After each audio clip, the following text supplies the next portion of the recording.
j'ai été heureux parce que je trouve que cette journée, cette invitation, c'était une bénédiction de Dieu de pouvoir marquer cette journée internationale de la fraternité humaine.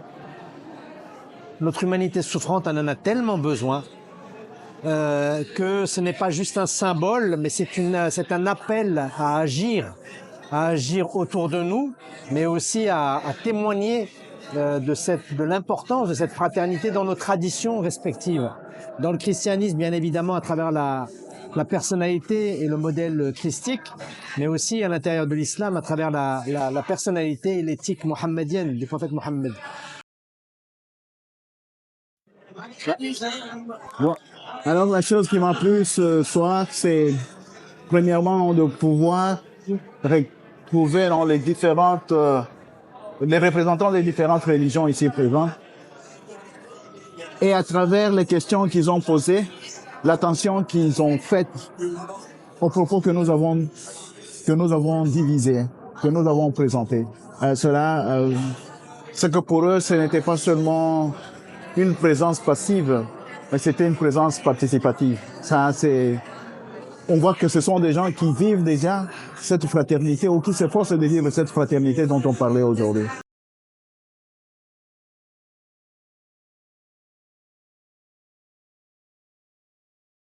Oui, donc c'était pour moi vraiment une bénédiction. Et j'ai été heureux de rencontrer le père Paulin, parce que, j'allais dire, d'abord c'est un frère, parce que je suis africain moi-même, puisque je suis né en Algérie. Donc nous avons ce point commun. Ensuite, nous sommes frères en humanité, évidemment. Et quand je l'ai entendu parler, je me disais, en fait, la seule différence qu'il y a entre lui et moi, c'est juste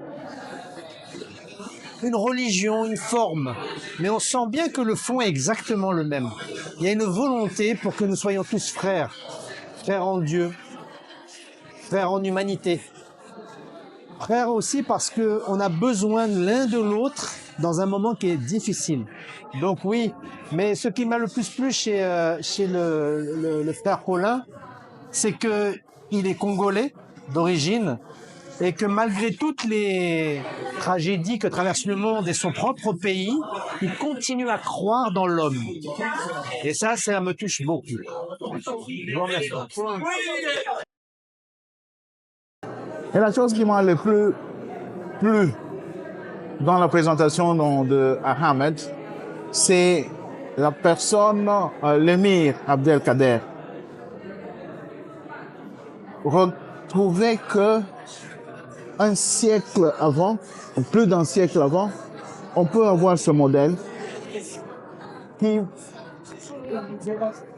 présentait l'humanité, la fraternité au-delà des religions. Lui qui a cru en cela et qui a trouvé la façon de pouvoir le partager. C'est que qui m'a porté un modèle qui me dit, c'est que Pape François et le grand imam Ahmed ont voulu présenter il y a 5 ans, 6 ans. En fait, il y a eu un autre esprit, dans un autre contexte, qui a pensé la même chose. Mais donc, ce sont tous des rêveurs qui, je pense, ils peuvent être des modèles que nous pouvons présenter au monde. Et ça confirme qu'en fait, la fraternité, c'est une réalité qui existe.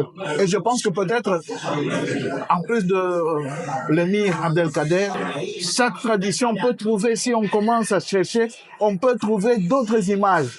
Et notre tâche serait de pouvoir récolter plus de narratifs, plus de ces exemples dans chaque culture. Parce que là, on pourra voir que, en fait, ce sont des gens qui ont cru et qui ont donné une visibilité plus grande à cette idée, à cette réalité que nous sommes en fait de frères et que la seule fraternité est possible. C'est ça.